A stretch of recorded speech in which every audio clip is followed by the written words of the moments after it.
Anthony Jelonch dans le groupe des 33 pour la Coupe du Monde. Le joueur, il a plus foulé les terrains depuis le mois de février. C'est une prise de risque insensée de la part du joueur ou c'est un pari du staff? Prise de risque insensée, j'y crois pas du tout. Car à ce niveau-là, évidemment, tout est calculé. De la même manière que quand tu joues au poker, tu calcules tes cotes, ton retour sur investissement. Combien est-ce que tu es prêt à parier et combien est-ce que tu es prêt à perdre en fonction des gains que tu vas avoir. Et tous ces paramètres, en fait, ça va tout simplement limiter la part de chance ou en tout cas, tu vas calculer la part de chance qu'il va y avoir dans ce que tu vas faire. Personne ne doute qu'il a le mental pour y arriver, mais on va s'intéresser à cette prise de risque, modérée ou non, et les conséquences directes ou indirectes. 26 février 2023, 15 jours après la défaite en Irlande, on reçoit l'Écosse au Stade de France et il faut se refaire la cerise. Les matchs contre les Écossais, ils sont toujours particuliers, il y a toujours des événements tragiques. Soit on a des cartons rouges, parce qu'il y a quand même eu sur les 3 dernières années 3 cartons rouges et notamment 2 grosses blessures côté français. 24e minute de jeu, on a Van der Merwe qui déborde sur la touche et là il y a Jelonch qui se sacrifie et bam qui lui met un carton pour sauver l'essai. Le verdict tombe, rupture du ligament croisé du genou gauche. Ça nous met tous un peu un choc parce que Jelonch c'est quand même devenu le symbole de cette nouvelle équipe de France, de par son abnégation, son caractère et ce qu'il nous montre sur le terrain. En fait c'est un joueur, tout le monde l'admire et tout le monde l'apprécie. C'est notre homme à 5 poumons qui plaque à tour de bras. Là il vient d'être sélectionné pour la Coupe du Monde dans la liste des 33 et il devrait pouvoir faire son retour pendant les matchs de poule. Je vais essayer de vous présenter objectivement, si c'est possible, quels sont les enjeux de ce pari et en fin de vidéo je vais vous donner un avis bien subjectif. Maintenant si t'es pas abonné, c'est le moment où tu lâches ton meilleur pouce bleu et tu t'abonnes en mettant la petite cloche pour pas rater les prochaines.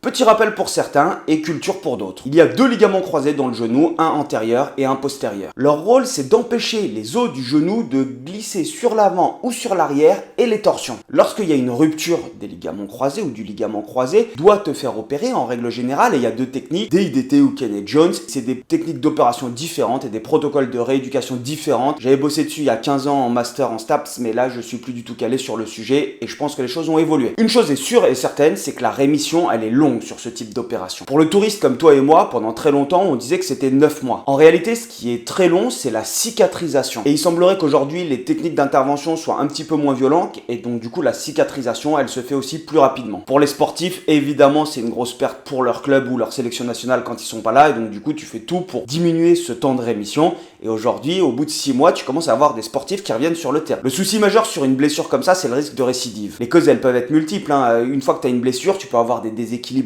posturaux, tu peux avoir des déficits musculaires sur ton quadriceps par exemple, la cicatrisation qui est pas totalement terminée. Et tous ces paramètres, ils peuvent participer au fait que tu aies une récidive ou que tu aies une blessure sur une autre partie du corps due à un déséquilibre postural. Et notamment le délai de cicatrisation, ce n'est pas une science exacte. Et c'est pour ça qu'on a des délais qui peuvent varier de reprise entre 2 sportifs. Dans l'équipe, un chirurgien qui opère de très grands sportifs, que ce soit des footballeurs, skieurs ou rugbyman, il nous explique que le taux de récidive et donc d'une nouvelle rupture des ligaments croisés quand la reprise s'effectue avant 8 mois est de 20%.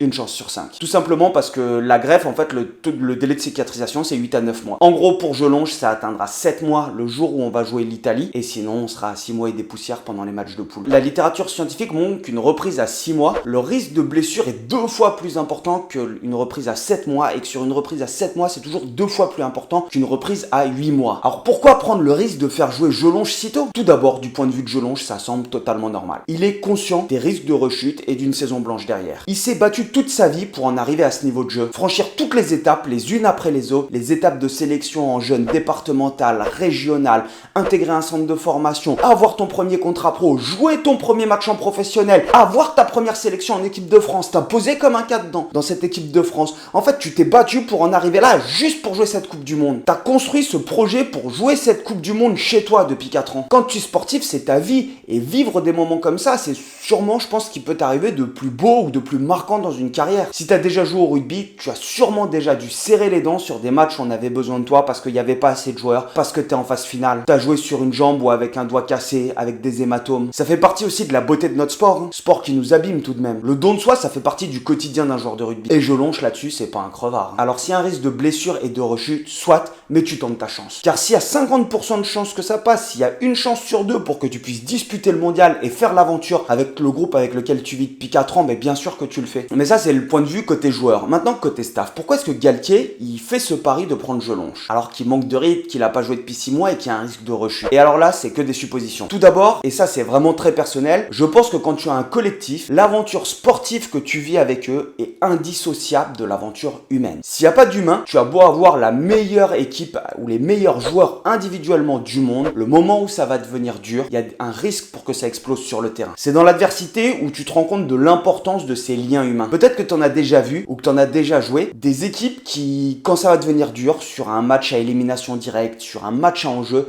ils s'effondrent totalement et ça explose. T'as le 10 qui commence à gueuler sur les gros parce que les ballons sont pas assez rapides, le 10 qui lui dit de fermer son clapet, les ailiers qui commencent à râler parce qu'ils ont pas touché un ballon et ils commencent à engueuler tout le monde, le talon qui se fait engueuler parce que t'as l'impression qu'il a pris une girafe de shooter avant chacun de ses lancers en touche. Pour aller loin dans une compétition sportive, je suis certain et je suis persuadé que l'humain a une part aussi importante que le sportif. Quand tu entraînes, t'es dans l'obligation d'apprendre à connaître les joueurs avec qui tu vas vivre et tu vas créer des liens avec eux. T'es obligé de te lier d'amitié avec eux ou tu vas être plus ou moins proche de certains, mais ce lien d'amitié et ce lien social, il est ultra important. Ce lien de confiance, en fait, c'est une relation de confiance que tu établis avec tes joueurs. Tu vas partager des moments avec, tu vas construire une histoire, avoir un vécu avec eux. Et on le voit, le staff du 15 de France, il mise énormément là-dessus. Dans chacun des épisodes de Destin Mêlé, ils rencontrent des personnalités qui vont leur parler de leur vécu, de l'histoire qu'ils ont vécue, en fait, quand ils sont allés chercher des titres, quand pendant leur carrière de sportif, ou tout simplement à des moments des aventures humaines que certaines personnes ont vécues, qu'elles soient bonnes ou mauvaises. Pour souder une équipe de rugby, on pourrait presque dire qu'il suffit d'avoir une cuite ou une bagarre générale. En réalité, cette phrase, même si elle est fausse, puisque t'as pas spécialement besoin d'avoir des bagarres, surtout dans le rugby moderne, pour pouvoir fédérer, c'est une autre époque, et une cuite sur des U16, tu t'en passes, et puis bien heureusement, il y a des joueurs de rugby qui ne boivent pas aussi. Mais cette phrase, pour moi, elle porte quand même une certaine vérité. Pour créer des liens entre des individus, il faut vivre des moments, partager des moments, et surtout créer des souvenirs. Donc une cuite ou une bagarre générale, ouais, tu vas créer des souvenirs. Mais il y a d'autres moyens aussi,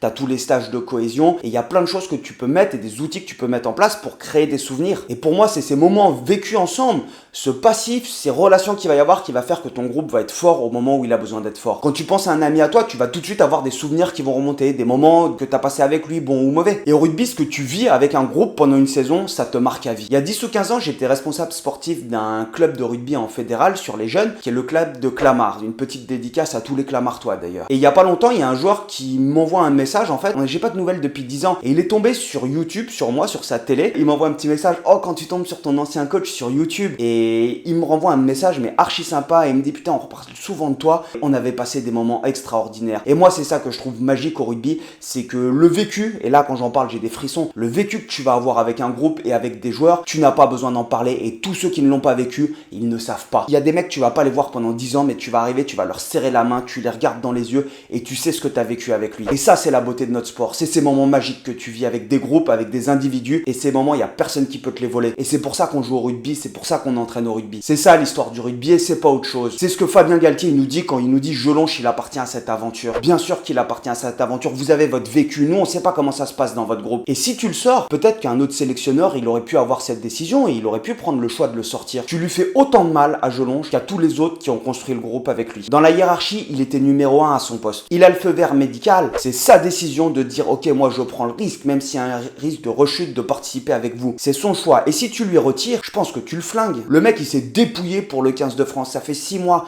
On n'ose même pas imaginer tous les sacrifices qu'il a fait pour en arriver là. Et les médecins, malgré le risque de récidive, lui donnent le feu vert. Si tu le dis, franchement, je pense que c'est ultra dur. Tu dois faire ça, toi, si tu as cette décision à prendre. Alors, effectivement, c'est très très dur pour Crottin. Et Jelonche, dans la hiérarchie, il était au-dessus. Et malheureusement pour Dylan, il n'a pas réussi à s'imposer et à passer au-dessus de Jelonche dans la hiérarchie. Même s'il a fait des bonnes perfs, Jelonche, il est resté au-dessus. Et c'est exactement la même chose pour André Pollard et Lucas Njoham. Ils se sont blessés et pourtant, ils sont dans le groupe de l'Afrique du Sud. De la même manière que Sia Colissi, sélectionné avant sa rémission. C'est des joueurs qui sont importants pour l'Afrique du Sud. Ils ont participé, en fait, à la création de ce groupe d'Afrique du Sud qui est reparti de rien du tout, qui se faisait éclater avant la dernière Coupe du Monde et qui termine champion du monde. Et en France, je pense que c'est exactement pareil pour Jelonche. C'est très dur pour les autres, et notamment pour Dylan, mais ça fait partie du jeu. Et alors, pourquoi est-ce qu'on laisserait pas reprendre Jelonche en club pour voir si ça tient et puis le reprendre derrière? Et bah tout simplement parce que s'il est pas dans la liste des 33, pour qu'il puisse rentrer dans les 33, il faut qu'il y ait une blessure.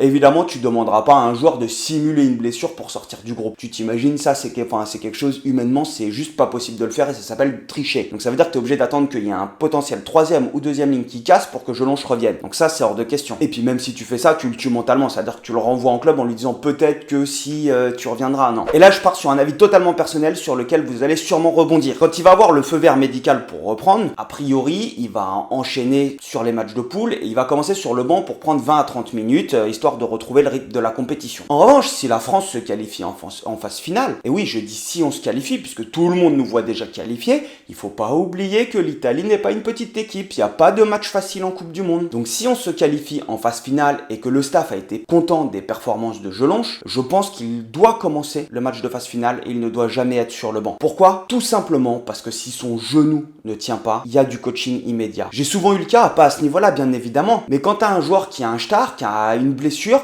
et que le kiné ou l'ostéo te dit ok, pas de contact mercredi, pas de contact vendredi, mais dimanche on peut tenter le coup. Bah oui, parce que c'est toujours un petit peu comme ça au rugby, tu es toujours en attente de savoir si le mec va être disponible ou pas. Et bah des fois, tu as le feu vert du médical pour qu'il y ait un joueur qui puisse reprendre, mais tu sais pas si ça va tenir. Et ben un joueur comme ça, il faut lui faire commencer les matchs. Enfin, moi c'est ma philosophie, tu lui fais commencer les matchs.